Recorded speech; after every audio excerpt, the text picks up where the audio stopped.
Happy Thursday. We made it. Today is day 4 of Mr. Erlinger's home classroom. Okay, hope everyone's doing great. Are you ready to rock? Okay, sounds good. So we talked a little bit about the dens yesterday and the bear habitats and the winter sleep. And I want to talk about this again because the bears are the main topic of the story. The baby bears especially, because they're talking about how they learn and they grow. So bears are important, but it's really the baby bears that we're really focusing on. And all these different things about bears that are key details. So some of the key details we talked about this week so far are the bears. Baby bears are called cubs. Bears are animals called mammals. Now they fit into that group of animals called mammals. Okay, we talked about mammals, how they have hair or fur. They're born. They drink the milk from their mothers. Okay, these are all really important things. And then we talked a little bit about different types of bears. There's a brown grizzly bear. There's the American black bear. And there's also the polar bear who has the white fur. And then we talked a little bit about the panda bear. Now the panda bear's fur is black and white. So those are a couple different kinds of bears.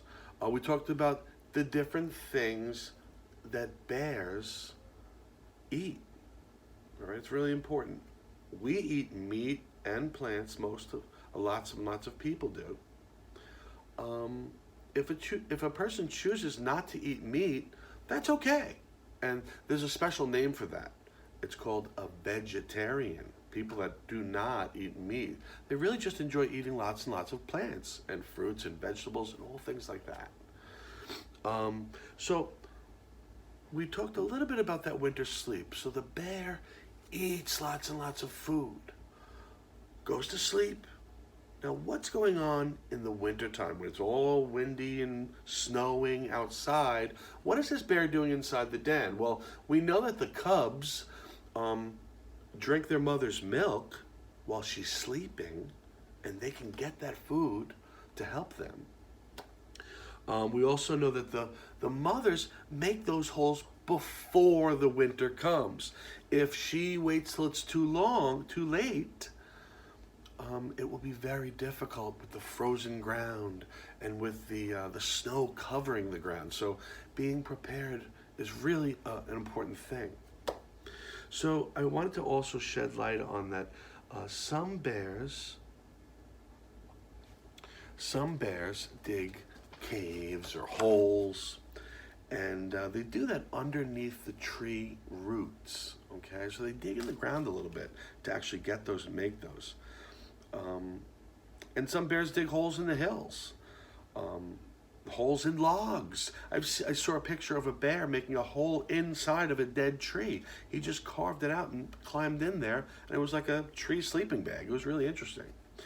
But anyhow, some bears use caves or holes in logs in their dens. After the cubs are born, the mother, like I said, goes to sleep, and then these cubs are able to drink the mother's milk.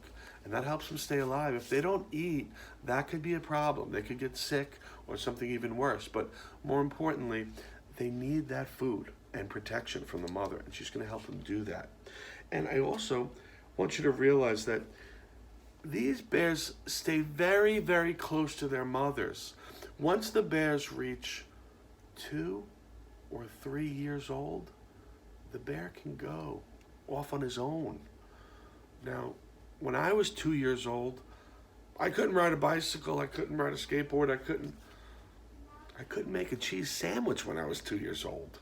So it's really important that you kind of think about all these things that they're learning all the time from these mothers. They're able to just kind of get up and leave the family at 2 or 3 years old, and that's very young. So because it's a young age and it sounds interesting to us, that's what we call a key detail. It's a detail or an important part of the story. Bears are mammals. Key detail. Baby bears are called cubs. Key detail. Bears hibernate or go through a long sleep in the winter to survive. Key detail. There are many different types of bears, including the brown American bear. The black American bear, the brown grizzly bear, or the white polar bear. And these bears can change colors a little bit slightly, but pretty much for the most part, they're those colors. And remember that panda bear, just like the one in that fantasy movie, Kung Fu Panda, is black and white, okay? So we talked about lots of different types of important details. These details will help us understand more things about bears, and while we're reading, we'll be able to learn that all in one shot, okay? And you just take apart little pieces and parts, little details every day, and use those to build a great understanding of this story called Baby Bears.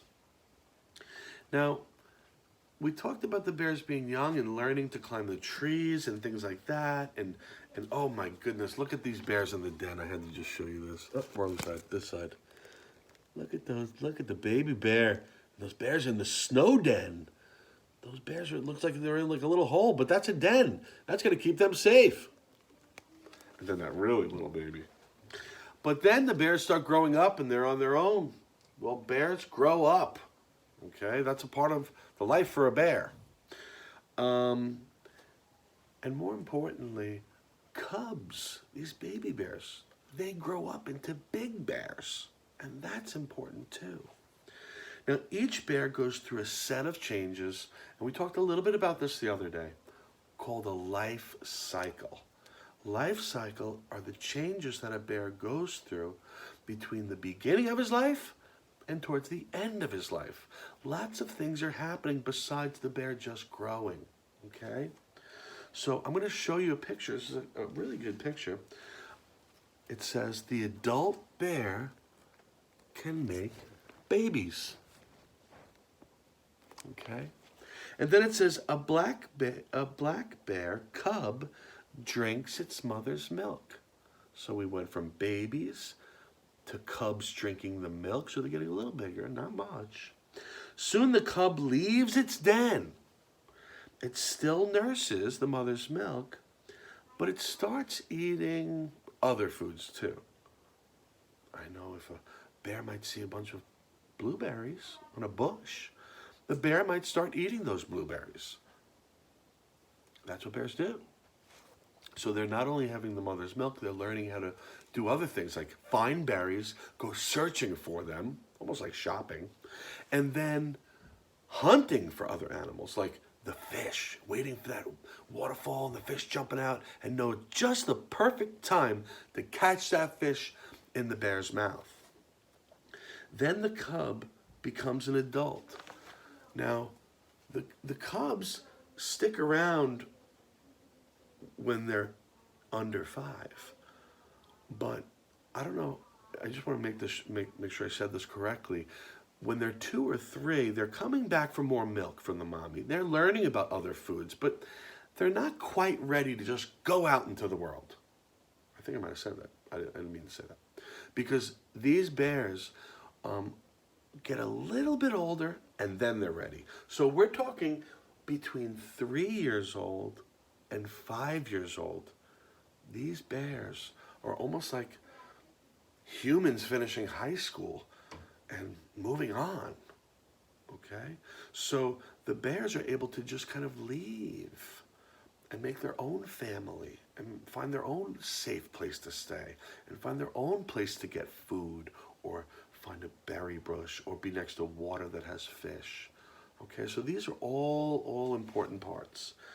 And I think what's important about this story is I want to make sure that you understand that, I mean, this was a fun, interesting story about lots of things about bears, but I think what the author or the person that wrote this story, I think the reason he wrote it is because he wants the reader, you, to get information about bears. This is not the Three Little Bears and Goldilocks. That's a fiction. That's fake. That's fantasy. These stories about the bears are real. These are not fake or non-fiction. Non-fiction stories are what we read in our science books. There's no cartoons. There's real photographs of real animals doing the things that they do. There's real pictures of real planets and dinosaurs and all those things. Those are not make-believe. Those are real. And that's what this story is about. So I'd like to say that the author, he wants to give the reader information. He wants them to learn something. Well, I hope you learned something. And have a great night. Tomorrow is Friday. Tomorrow we're going to have a short quiz on the Nearpod. 10 questions. I know lots of things about bears, but I want to see what all of you know. And I hope you were listening all week, and I hope you're taking a chance to read through some of those slides and comment on the fill-in-the-blank draw it activities. All right, guys, have a great night. I'll see you tomorrow. Don't forget to study.